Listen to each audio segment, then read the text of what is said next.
It was only in the year 1995 that I really tasted the Kolhapuri misal for the first time because I got married to a Assal Kolhapuri Manus. Hi, this is Smita Deo, and today on our delicious journey we are going to learn how to make a zanzanit Kolhapuri misal.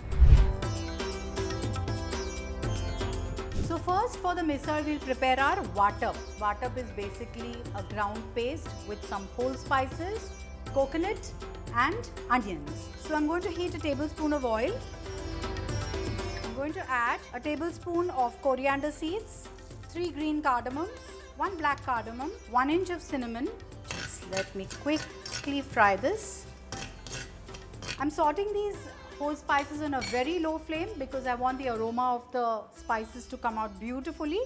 Now to this I'm going to add a teaspoon of jeera, that is cumin seeds, a teaspoon of shahjeera, a teaspoon of peppercorns and 4 cloves. Let's roast these spices for a few seconds. 6 to 7 cloves of garlic and an inch of ginger. Now we're going to add a tablespoon of sesame seeds, that is the white till. We're going to toast them well so it gives a lovely nutty flavor to your misal.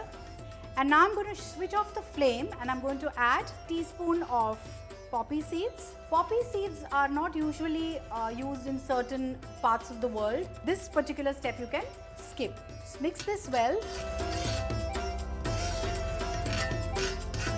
And I'm going to remove this in a plate to cool it. Here's a small tip when you're making your garam masala for the Kolhapuri misal. When you add the poppy seeds, do not roast it for more than a few seconds, otherwise your masala will tend to get a little bitter to taste, right? So now we're going to move on with the recipe because we're going to just dry roast onions. So here I've taken 2 small onions and I've sliced them and I'm just going to dry roast them till they get a little caramelized. The onions have got dehydrated and are browned slightly, so we'll add a tablespoon of oil to this. And we'll brown it a little more now. The onions have browned well. Let's remove them in a plate with the garam masalas that we have roasted. Now in the same pan, we're going to roast 1 cup of dry coconut that's been grated. The dry coconut basically gives the tawang to the misal. The tawang is the layer of oil, that beautiful, delicious layer of oil. The coconut is also browned well. Let's remove this. And in the same pan, I'm going to roast a cup of fresh coconut.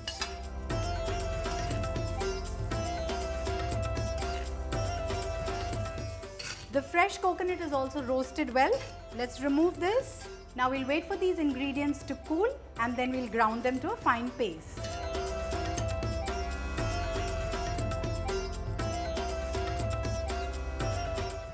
Yes, we've got a perfect paste now. So let's make the zanzanit misal. Now in a vessel, let's heat half a cup of oil. I'm taking peanut oil here. The oil is hot and we're going to saute 2 medium onions that are finely chopped. Now the reason why I want the oil to be really hot is once the onions bloom into it, we just saute it for a minute or 2 because the more you saute the onions, the more sweeter the misal will taste. The onions have browned slightly, so we're going to add a tablespoon of ginger paste, a tablespoon of garlic paste, and fry this for a minute till the raw smell of the ginger and garlic is gone. Now we'll quickly add 2 small tomatoes that are chopped, finely chopped. And we'll saute this till the tomatoes are cooked soft and mushy. You can see the oil has separated. Now we're going to add sprouts. So I have soaked 2 cups of matki or moth beans. I soaked them in water for about 8 hours, then drained the water, tied them in a muslin cloth till they sprouted. Now we're going to add this. Now to this, we're going to add half a teaspoon of turmeric powder, 2 to 3 tablespoons of chili powder, and the hero of the recipe, that is the Kolhapuri Kanda Lasoon Masala. So I'm going to add 3 tablespoons of the Kanda Lasoon Masala. The recipe of this Kanda Lasoon Masala will be given in the description. Do not worry. Mix this.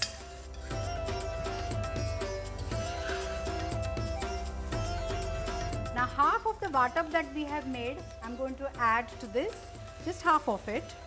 And the other half we are going to make the KUTT with it, the spicy KUTT. Let's quickly add a liter of water to this. So I'm not going to add salt to this now. We'll add salt only once the lentil is cooked, is because this is what I feel, that when you add salt, the coating of the lentil turns to get a little hard. Doesn't taste very good. So we'll add the salt once the lentil is cooked. So now I'm going to cover this and we are going to cook it for about 15 minutes. Now for the KUTT, we are going to heat another half cup of oil. So the oil is hot and we are going to saute 1 small onion that is finely chopped. We're going to saute this till it's translucent and soft. The onions are translucent. I'm going to add a teaspoon of ginger paste and a teaspoon of garlic paste. Saute it for a minute.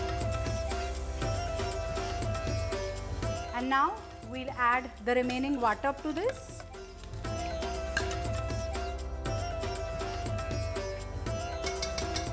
And now we'll add half a teaspoon of turmeric powder, 3 tablespoons of chilli powder, 3 tablespoons of Kanda Lasoon Masala.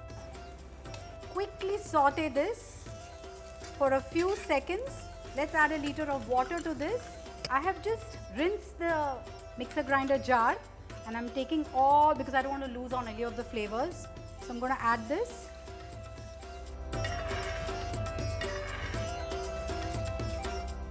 And now we'll add salt to this. Cover this and allow it to boil for at least 10 to 15 minutes on a medium to low flame. Let's see what's happening with the matki.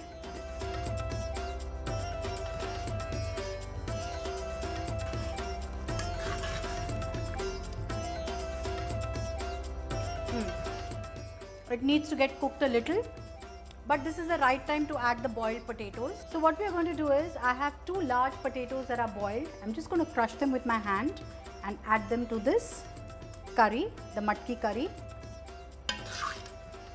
And now is the right time to add the salt, because the lentil is almost done. Give it a good stir and cover. And now let's cover this and cook till the lentils are done, which I think should take about 5 minutes.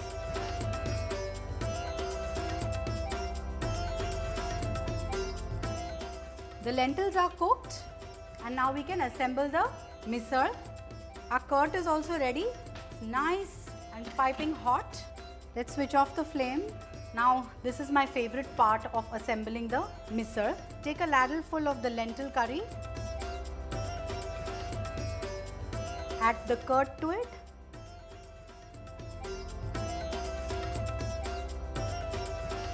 Okay, and then we'll add some farsan to this, some finely chopped onions, freshly chopped coriander leaves. On the side, we'll serve some of the KUTT as well. Serve some extra finely chopped onions, some lemon. We'll serve this with pav. Normally in Kolhapur, they serve it with something called a peti pav, which is basically a loaf bread which is uncut, and then you cut it according to the thickness that you like, and that pav is truly delicious. But yeah, we'll serve it with pav. So our missal is ready. I can't wait to dig into this. You try this recipe at home too and subscribe to Smita Deo.